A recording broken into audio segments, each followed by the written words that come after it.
Good morning and welcome to Mental Health Matters with me, Dr Audrey Tang. My co-host is Judith Crosier, and in today's show we are going to be taking a look at blame.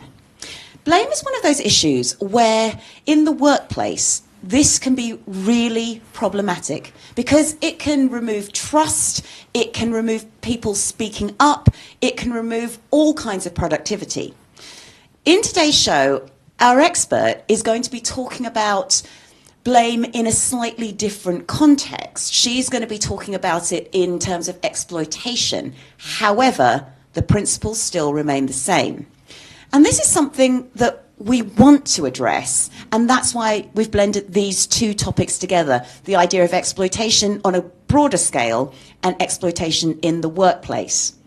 The behaviours are the same, and the behaviours are things we still need to look out for. Let's get into it. Morning, Jude. Good morning. How are you? I'm very well, thank you. How are you? Yeah, very well. Good. Because this is a heavy topic. Yes. We've talked about bullying on this show before, and that has given rise to a lot of other discussion outside this show, which is great. So if you have more to say, please do put it in the comments. Please do email in and talk to us about this. But that workplace exploitation is a real issue. Have you ever had that sort of experience of feeling, have I been groomed into something, you know? It's difficult to say that I have. I don't think I've personally experienced it. I mean, in relation to what sort of... In relation to, I guess, not a professional indiscretion, but maybe doing something professionally that you suddenly then think, actually, why have I done that? Oh, I see. Actually, you've just reminded me of something that happened years ago. I was working in recruitment, and I worked in lots of recruitment companies, so I won't pinpoint where. But myself and my colleague, who was also a friend, we were there much later than everybody else. And he was on his computer playing around, and he realised he could get into all the personnel files. And he said, "Oh, come over here and look at this." And I said, "What?" And he said, "Oh, I can see everyone's salary." And he was the other side of the office. Oh my goodness. And I said, no. And I didn't get up. I didn't go and have a look. And then so but the whole environment was a little bit like that. There were so many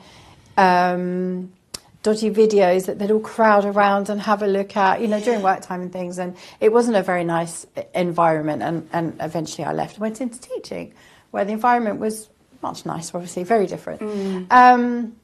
So I don't know if that kind of... No, I think that does, because in your case, it sounds like it was, oh, but we all do this. Exactly. It's the norm. Exactly. No one's even thinking it's wrong. No. Because it's become part of practice. And that's what we see a lot in organisations these days. Things slip through. Yes, and there was a lot of pressure, especially in that company, to kind of join in with, they look out the window and see someone make nasty comments, and all of that type of not very nice side of people, really, which I never took part in. It's easy for me to say, but it's true, I didn't. And that environment wasn't for me long term. Yeah, so it's I don't know whether you can call it grooming, but it was certainly trying to kind of bring everyone down into that. Level of behaviour. Yeah. I had a similar sort of experience, but again for different reasons. And this is why this is such an interesting topic. I was working in an academic setting, and so you grade papers, and I had an email directly from a student which said, because I'd given him a D, the equivalent of a D, and he was like, there was a whole diatribe of vitriol, and I have not paid this much for this university to be given a D. Please change my grade. Oh, okay. It's like it's your fault for his bad work. And you sit there and you kind of go, because I was new at the time, you kind of go, oh gosh, you know, is this what's done? Yes. I do have the power to do this. Yes. I could do this and just kind of get away with it, because one of my biggest personal fears is someone raising a complaint against me. Right. You know, and as a new tutor, you sort of think, well, that could happen. In the end, what I did was I went back to the paper and I gave a very clear, this is why that didn't get the grade. This is why I didn't get the grade. It actually took me a couple of hours to write that. It would, yeah. Out of my day. But I Yeah. just thought, I don't think I can just change anything. Well, you know, hopefully, I don't think I can just change anything. So I went through the thing and then I sent it back to him and then copied my own manager into it, who then actually came back and backed me up, thankfully, and said, no, Miss Tang, I wasn't doctor at the time, has given exact reasons why Brilliant. the grade was as it was. But, you know, those kind of, the time in between that, you just kind of walk around with you don't know what's going to happen. And it's a really unpleasant sensation. And that's why when we had Hayley Brown in, and she is the CEO of Link to Change. Link to Change is a fabulous charity in our local Bedfordshire area, and they work with children at risk of being exploited or who have been exploited. And we're not talking about modern slavery necessarily, we're not talking about anything that we hear a lot about on a larger scale. We can just be talking about peer-on-peer exploitation. We can be talking about the sort of situations and nuanced situations that we've just discussed. Now, Hayley has joined us to talk about the nuances of being a young person in a situation that they don't quite understand.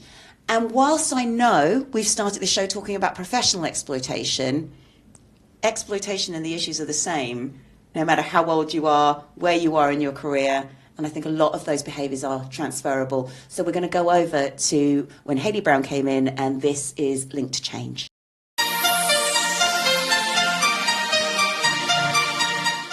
Well, it's great to carry on our conversation. Yes. You were so kind to be on Mental Health Matters to talk about exploitation. And that generates a lot of conversation, which is what we want. And I have some questions from our viewers. Brilliant, for you. brilliant. This is on the cycle of victim blaming, which it's a really prevalent attitude in society. It's a prevalent attitude in the media, and even professionals seem to do it. How do we begin to challenge that, especially if you're a parent, as you know, going with your child? Yes, to try and deal well, it's an uphill battle, and I feel like victim blaming is such a key aspect of exploitation, and why we don't see as many young people disclose because of beliefs, because of attitudes, or sometimes when that young person retracts their statement, it has been around the victim blaming language that has been used about them. So I think a keywords is thinking about what keywords when talking about victim blaming.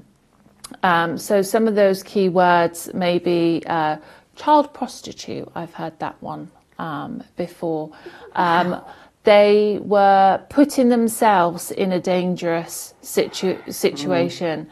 They have risky behaviours. What does that even mean?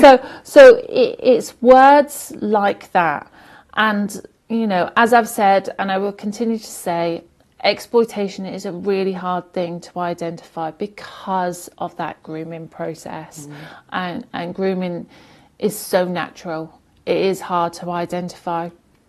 And I think that to be able to challenge those attitudes in society, we have to think and put ourselves in the position of that victim. And I don't like the word victim either. I prefer the word survivor, because victim in itself is almost victim blaming. This is someone that has been abused. And there's so many aspects around the subject matter, whether that be the media, whether that be professionals, whether that might be a family member, it might be a parent. You know, it's such a huge thing. And sort of related to that, you have spoken on a previous podcast about the survivor or the abused needs to recognise the exploitation in the first instance. But then when it comes to disclosing it afterwards, how can we create safer spaces for that disclosure? How can we get over some of those barriers to disclosure? Yeah, well, I think it starts with the professional's understanding. Yes, yes. Or the parent's understanding, depending upon who that young person is disclosing to. So if they don't have an understanding of what exploitation is, if they don't have an understanding of that young person that potentially is going to disclose, or just an understanding in how a child or a young person operates. That is very true, actually, because it is different. It's yes. not what we would normally do. Yeah. So being able to kind of bring in those elements, I think, is the very first thing in creating that safe space. So what we then tend to see is that there may be a safe space a young person discloses, but because of the way that it's been perceived, the way that it's been received, can then cause difficulties in itself for that young person, which then means that they can retract. It then means that they then say, oh, no, I don't want to go any further with this, just ignore what I've said. Because, and that's normally, like I say, due to that lack of understanding. So as a parent myself, it's very, very difficult. I understand that parents need to be aware of so many different things in society nowadays and have so much of an understanding. And if your child comes to you and discloses that something has happened to them, whether it has been a sexual assault, whether it has been they have been running drugs for a perpetrator, whether that be that young person is struggling with their mental health, it doesn't have to be about exploitation.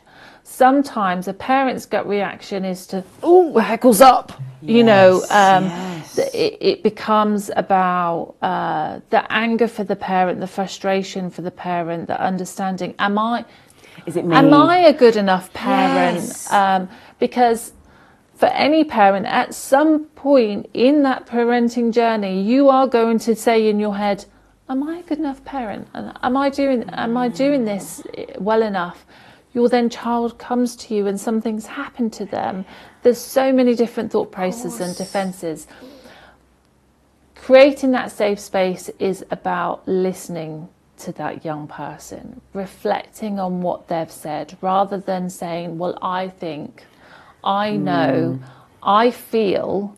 It's about you feel, you know, and believing what that young person is trying to say, because it's that listening aspect to it that is really, really key. Yes, it is. It is about holding that safety for them and keeping that anxiety, because it must take a lot to say something. I mean, relating to that, you talked about sometimes when a child discloses, it's the way that disclosure is received. I know some of our viewers have actually said they're professionals. A child has disclosed, they've tried to take it further, but then they've been shut down completely when they try to progress it to safeguarding. And one person even said to us that safeguarding wouldn't answer the phone. So they've been told that was her only option. Yeah. Safeguarding wouldn't answer the phone. So how can professionals be better trained to identify, respond to exploitation, respond to disclosures without the blaming and without the it's not my responsibility? I think the key thing is that classic saying of safeguarding is everyone's business. And I know we have discussed before about there being no legal obligation to report abuse. That needs to change first and foremost.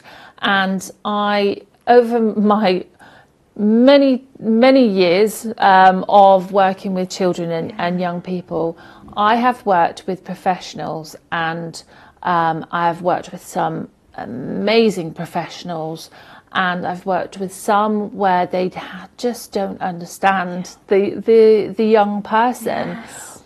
If you don't understand as a professional, if you don't understand what exploitation is, if you don't understand what victim blaming is, if you don't understand the legalities, then that's where I always say, well, we'll pick up the phone and ask, but then you're then relying on. And we know that we are in a situation where funding is being cut left, right and centre, and places do not have capacity, professionals do not have capacity. We know that the demands on local authorities, we know the demands on social care, we know that professionals in this field sadly are overworked, over capacity. Doesn't excuse. No. It doesn't excuse it, and I think that is one of the other biggest issues, is that inconsistencies in responses, inconsistencies in availability, and something somewhere needs to change. However, I do always believe that this is something that needs to come top down as well as bottom up. You can have the best professionals in the world, but if there's no support from either direction, then you're fighting a battle.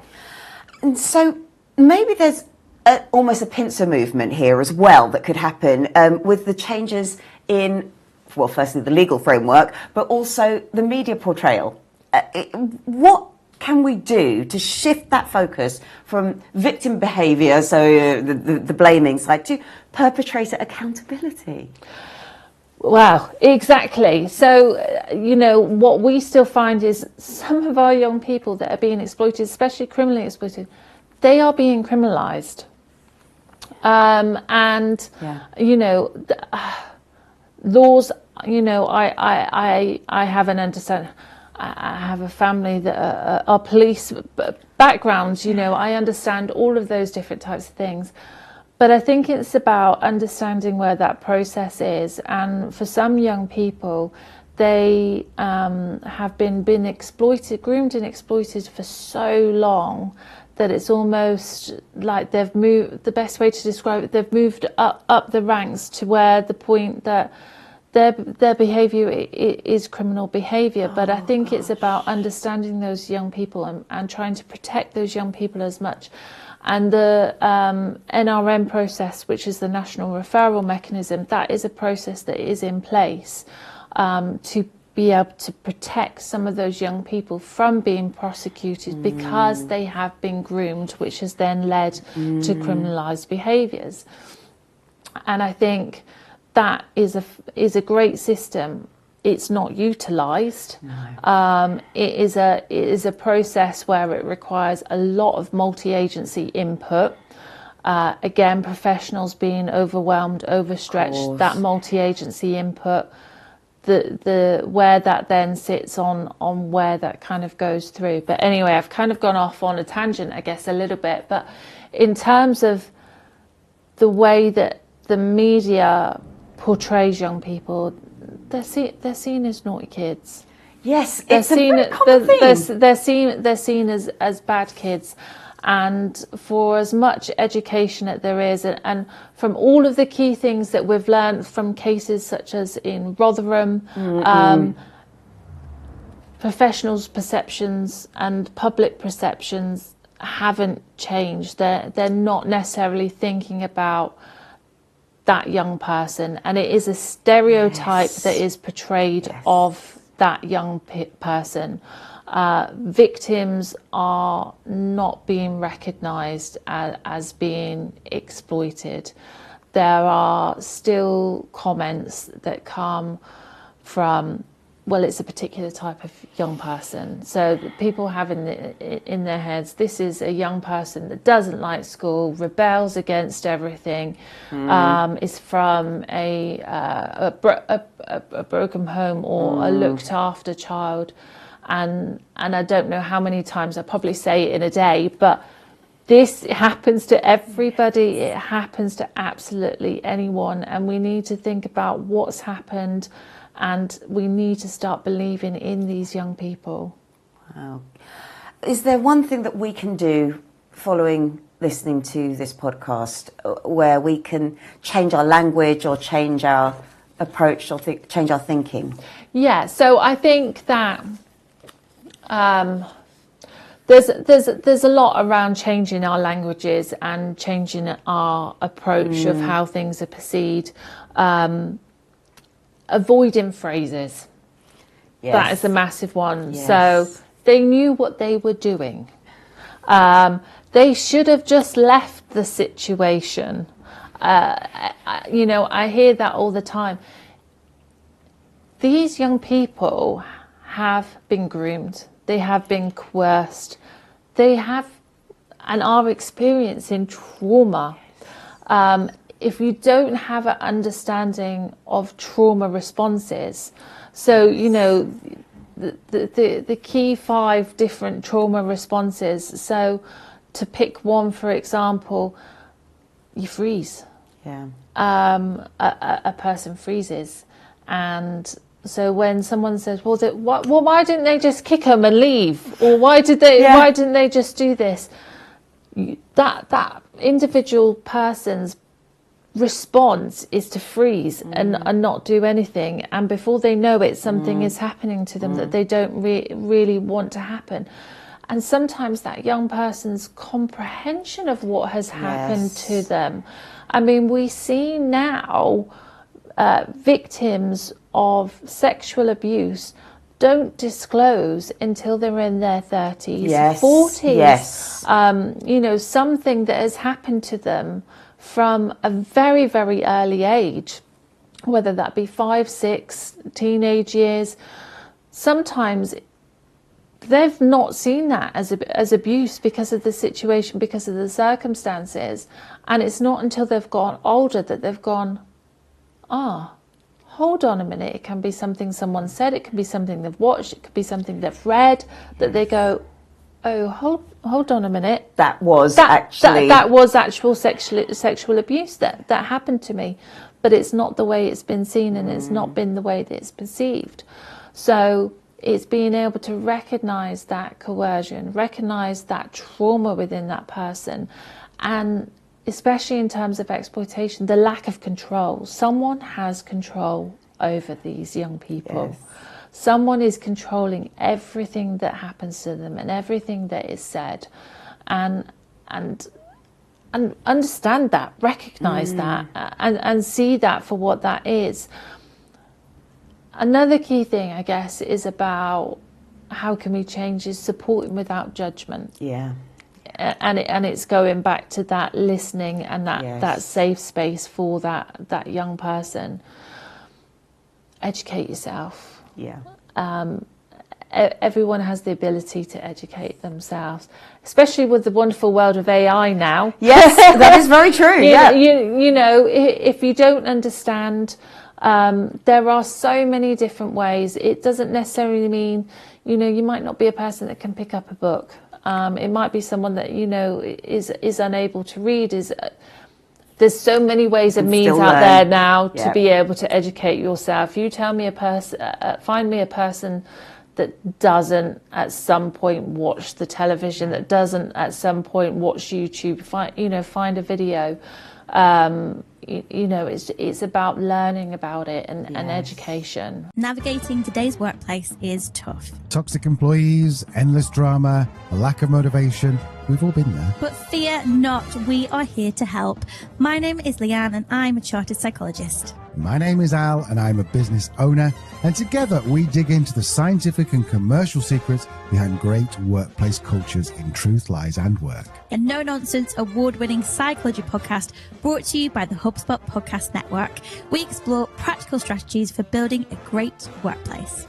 We debunk buzzwords and bring you the very best advice around finding and keeping great people. From personality tests. Personality tests they're mostly bollocks. I don't know what kind of language you do on your podcast. I don't know if people know this, but the man who wrote the Wonder Woman comics is the person who invented the disc. When more flexible working became a norm, you no longer hurt your career prospects by being the one person who worked flexibly. All the way to avoiding high turnover. We recruit and promote people to managerial roles based on their technical skills, not their people skills. This is a very fundamental problem we have, which we haven't directly tackled. From toxic-free cultures, interventions for the individual are only half the answer. Systemic change is the other half. to sustainable growth. Thinking beyond just paying somebody a good salary, I think is super necessary now. We have to offer so much more than that. we have got you covered. So join us on Tuesdays and Thursdays where we help you to simplify the science of work and build amazing workplace cultures.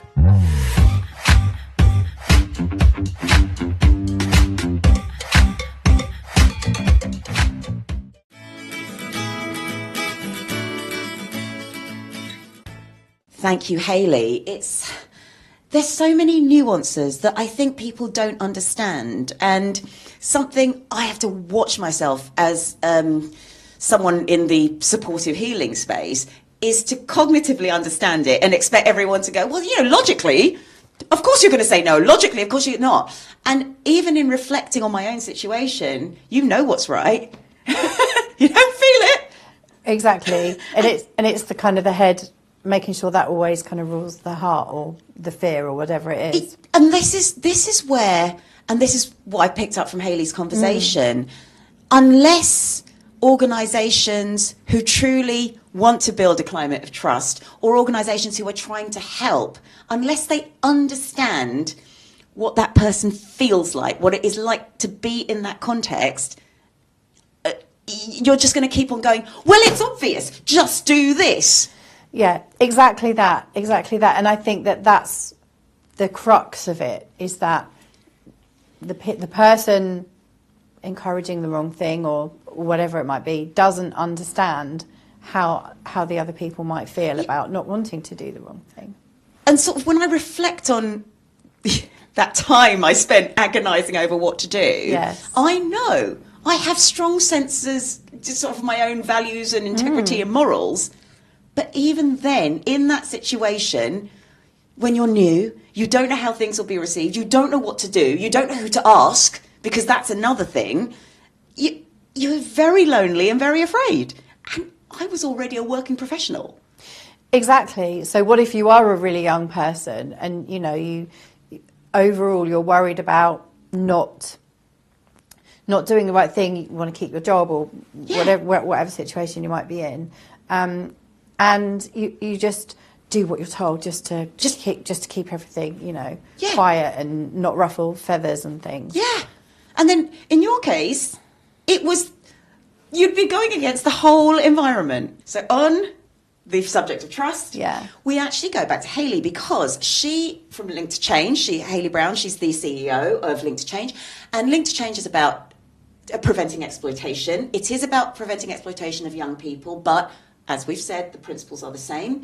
In this next segment, she is going to be talking about what is healthy behaviour, so that you can recognise what to look for that's good, and not only just focus on the red flags, because as we all know, if you've rewound back and listened to the rest of this show, we know cognitively what those red flags are. If you're not feeling it here, it kind of doesn't matter. You're still going to follow your heart instead of your head. So let's hand over to Hayley Brown of Link to Change.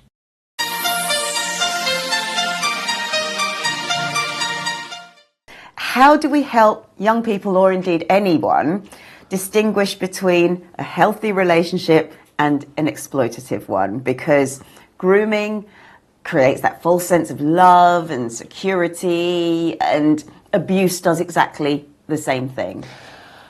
Well, it's a minefield. We could probably do a year's worth of series on this, but a healthy relationship is, I believe, is something that is built on trust. It's built on respect, open and honest conversation, and for, as you say, anyone to be able to understand that. It's so difficult. Every person has a different perception of what healthy relationships are.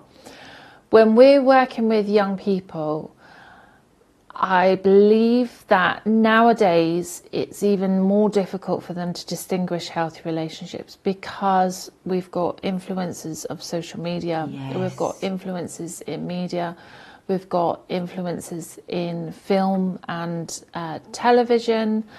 And I think we only have to look nowadays in film and television how relationships are portrayed. Yes. And some films that are targeted for young people in particular are portraying really unhealthy relationships. There is the aspect of having your phone. Oh my goodness. Again, as a parent, trying to explain to your child why your friend hasn't replied back, because they have an automatic response. Even mine, my daughter does it. Mum, mum, mum, mum, mum, mum, mum. Not mum might be busy, so she hasn't answered the phone right now. And so I think people's expectations of someone being around and being available is so different to how, if I go back to my grandparents and society, we only have to look at rates of divorce nowadays and how relationships are portrayed. For us, it's about trying to teach young people what is healthy, what is unhealthy, what is control, what is independence, what is appropriate language, what is unacceptable behaviour, and where that line is. When someone is groomed, it then makes it even more difficult, because the grooming process is about building trust in that young person in that first place, becoming that person that young person is reliant on. So they've been in a period of, let's use the classic boyfriend model of exploitation. A person has been in a relationship where the trust, the respect, all of those things have been gained. And then that person changes. But then there's aspects of things like love bombing. Yes. So, there's been the trust.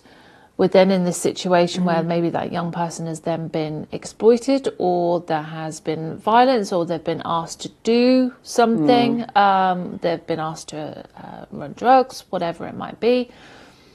That young person then sort of like, I'm not sure, I don't know, sometimes might have that doubt.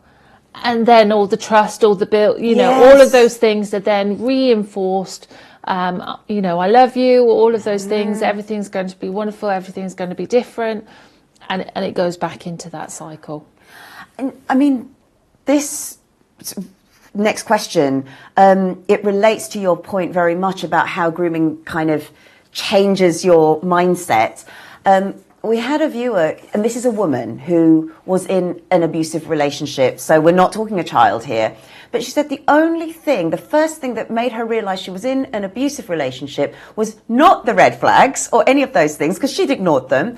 It was when she was at work in the toilet and she'd seen on the toilet door, this is what a healthy relationship looks like, this is what an unhealthy relationship looks like. And then she suddenly thought, oh my goodness, none of those green flags are actually what's happening to me.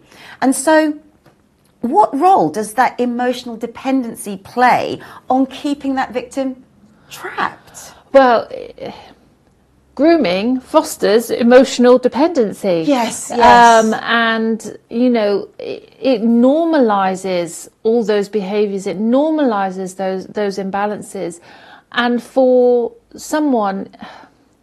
an adult to be able to understand, sometimes it takes for you to be able to remove yourself from a situation, to look at it from a viewpoint, because, even as an adult, using the example of someone who believes that their relationship is healthy, believes that they're in a good place, they then talk to a friend, oh no, you wouldn't accept that, oh no, you wouldn't do that. And then you think, well, is that just them? Is that just me? What's normal? What's not normal?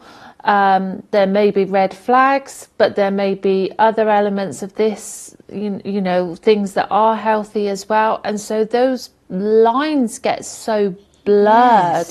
And that emotional dependency is key, especially when we start thinking about codependency. Yes. And how that develops and how that relates. So because that person then becomes reliant on another person for their own emotional validation and gratification.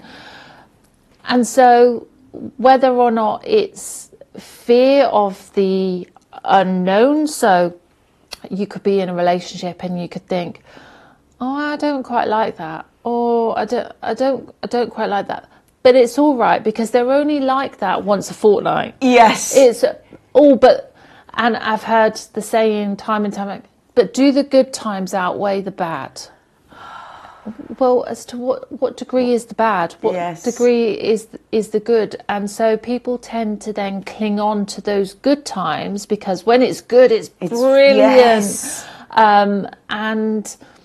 But also it's the fear of unknown. If that emotional dependency is there on a person, what's life like without that person? Yes. I'm not happy, but would I be even more unhappy if I wasn't with them, because I've grown to love this person, I've grown to be with this person, this is the person I want to spend the rest of my life with. Yes.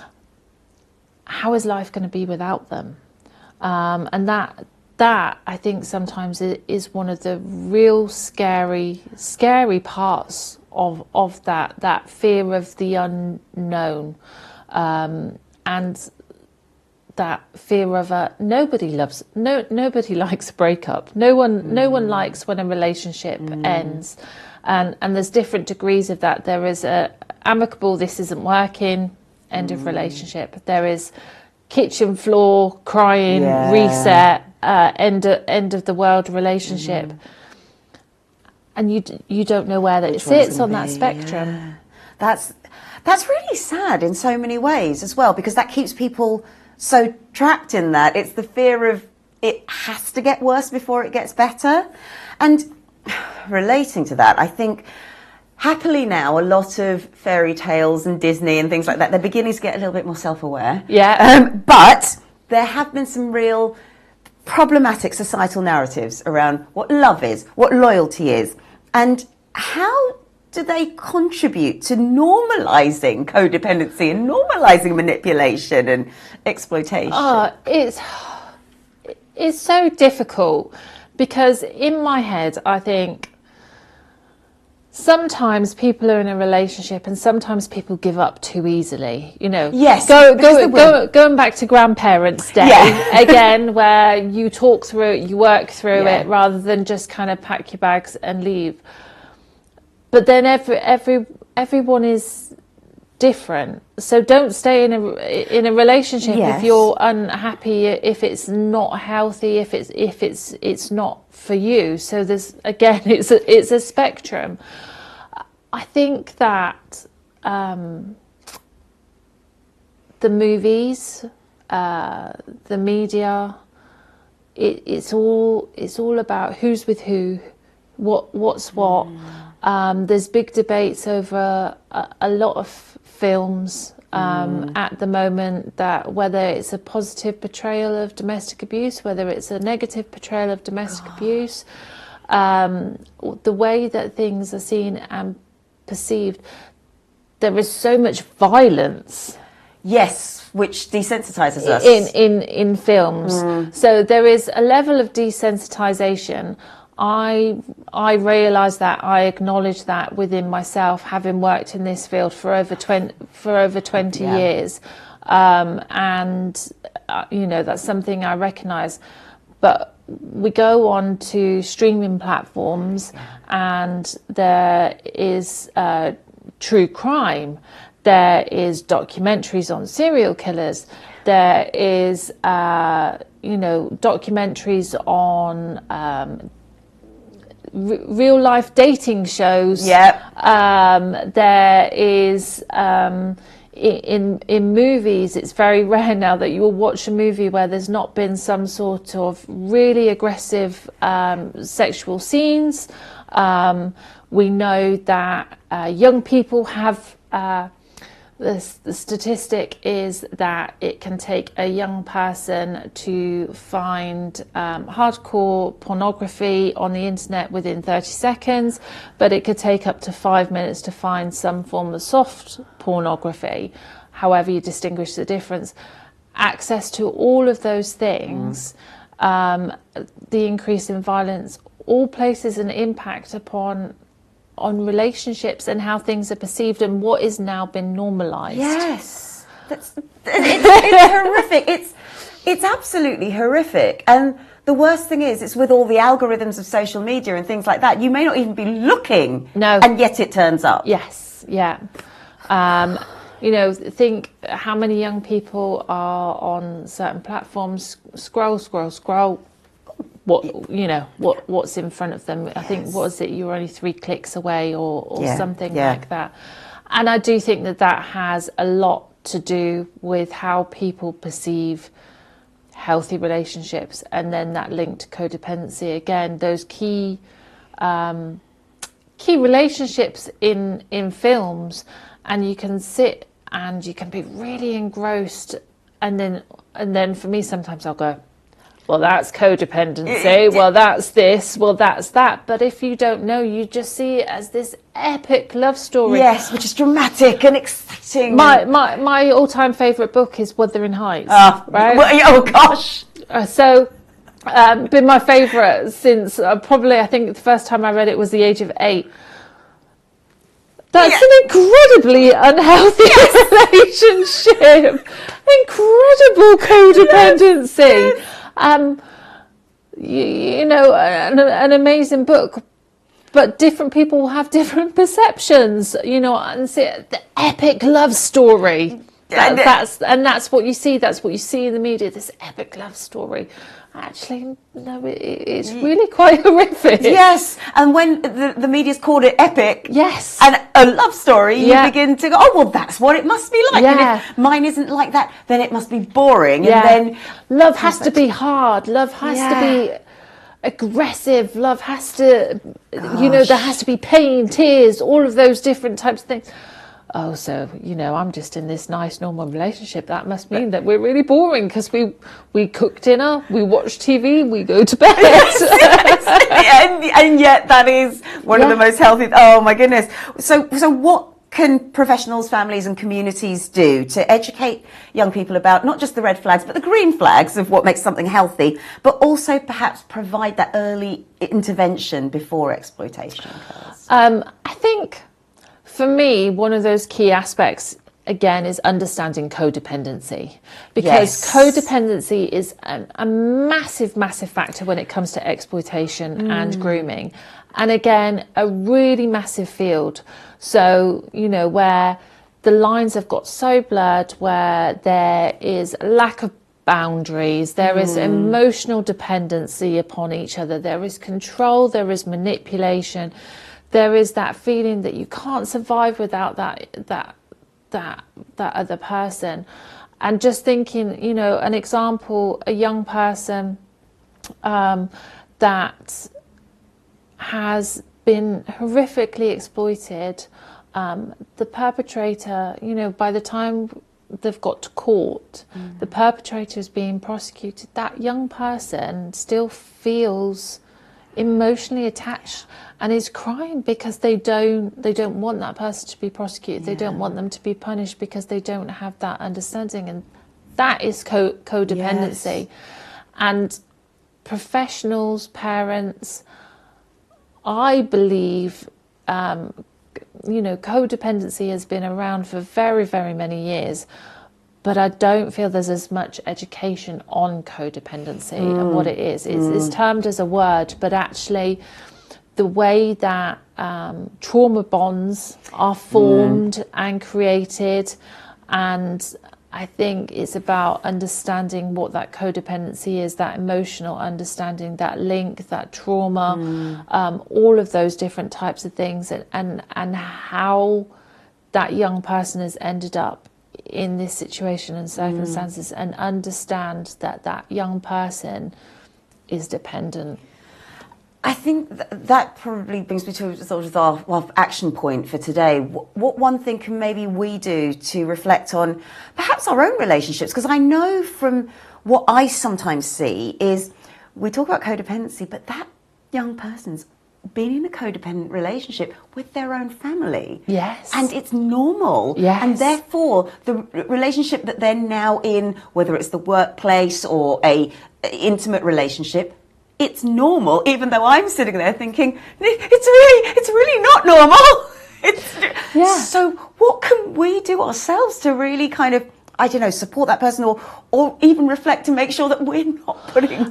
It's so difficult because, again, as a parent, you know, I've got dependents. My eldest has just turned 18 and I'm at that point where she's going to be going to university. I've got to let her go. Yeah. So where is that line in me going, okay, you were dependent upon me, I've now got to make you independent and let go, and it's really confusing. And that young person's lack of understanding, because we've also got to think about how old that young person is, how, you know, we could again go on about the brain and what's there and where it's formed, and their understanding and critical thinking skills, development skills in being able to know what's what and all of those different types of things. Understand that they're a young person. Yes. Understand that they don't understand. Yes. Yes. They don't know. And I think for us, again, it comes back to that safe space, understanding that young person is going to be so confused as to what's happening, what's going on. They don't understand that they're being exploited, that they're groomed. They don't understand the term codependency. They don't understand the difference between what my mum does for me for what my friend does for me, and where those lines are. And it's about listening and working with that young person and giving them that space, that time, that reflection, and just being there, because again, you have to build trust.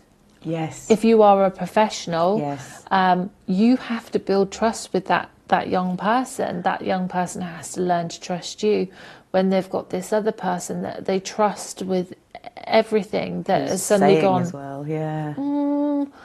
Okay, and they might have their doubts, and that might be where the disclosure then comes along. But it is about just giving them that time, that space. And again, as I always say, educate yourself. Thank you, Hayley. And it strikes me whenever we talk about, I guess, human nature, how those behaviours just transfer across all aspects of life. Exactly. It doesn't, and it's almost you go into any organisation, any office, any shop, any school, there will be the same characters. You know, yes, you'll see the same human behaviour reflected in different characters. And you know, the funny thing is, I used to think it was an age thing. I used to, because with both school teachers, I used to think, oh, they'll grow out of it. No, I think some fundamental characteristics, they're going to stay right there. Yeah. And we've said this one on the show before. We know that the prefrontal cortex does not develop not fully until 25. The prefrontal cortex is what deals with all the executive functions, you know, planning ahead, consequences. It's things like, if I don't pack for my holiday now, I will be rushing tomorrow morning to catch my plane.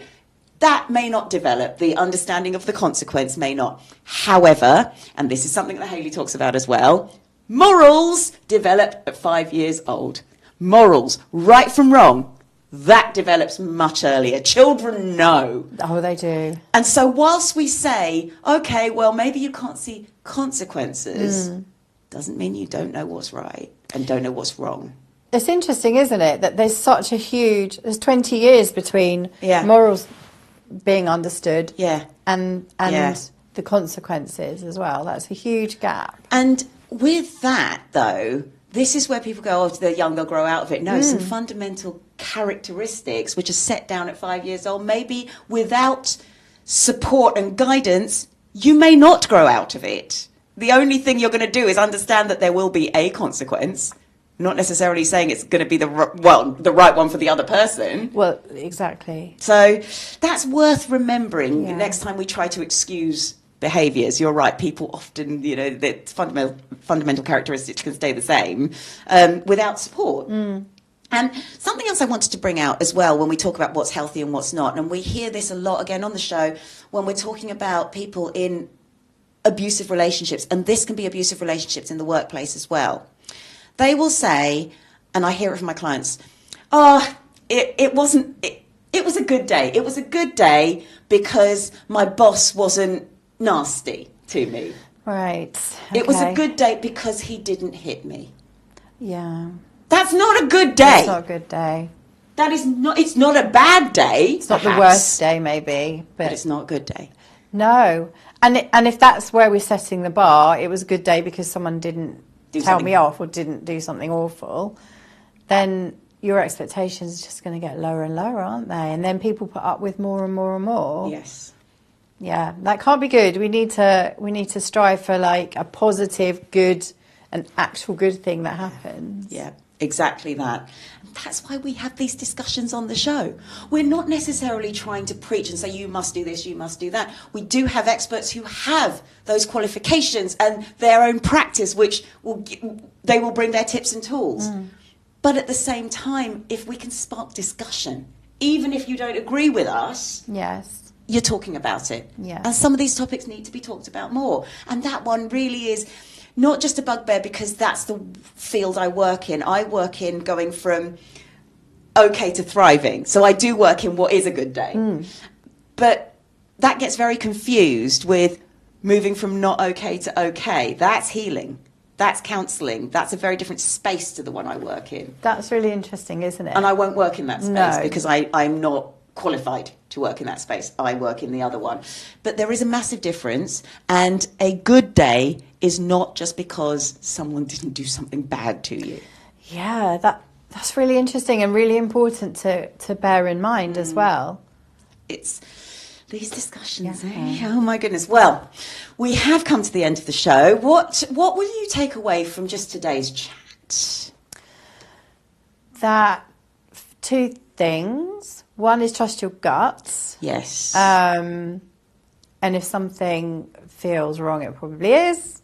And sort of with that is be aware of the environment, and if it's not an environment that sits well with you, then if you can leave and go to another one, do that. And the other one is exactly the one you just kind of ended on, which is look for something actively good in your day, and don't just settle for, oh well, I didn't fall off my chair today, so it was a really good day. Exactly. And for me, it's what you said about trust. Everything does come down to trust. So maybe if you're watching this and you're thinking about any relationship, whatever relationship it is, can you be trusted? Can you trust the people you're working with? On that, from Jude and myself, have a healthy week.